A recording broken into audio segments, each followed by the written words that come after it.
বাংলাদেশের সেনাপ্রধান জেনারেল ওয়াকারুজ্জামান জানিয়েছেন, শেখ হাসিনার পতনের পর অন্তর্বর্তী সরকারের জন্য মূল সংস্কার কার্যক্রম সম্পন্ন করতে তার সম্পূর্ণ সমর্থন থাকবে।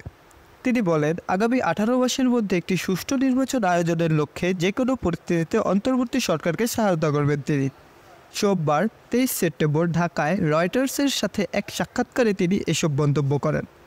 গত আগস্টে ছাত্র নেতৃত্বাধীন বিক্ষোভে সেনাবাহিনী কোনো বাধা দেয়নি, যা শেখ হাসিনার রাজনৈতিক ভবিষ্যৎ প্রভাবিত করে। জেনারেল ওয়াকারুজ্জামান বলেন, নোবেল বিজয়ী ডক্টর মোহাম্মদ ইউনূসের নেতৃত্বাধীন অন্তর্বর্তী সরকারের প্রতি তার পূর্ণ সমর্থন রয়েছে। তিনি রাজনৈতিক প্রভাব থেকে সেনাবাহিনীকে মুক্ত করার একটি রূপরেখা সম্পর্কে আলোকপাত করেন এবং বলেন, আমি তার পাশে থাকব যাতে তিনি তার মিশন সফল করতে পারেন।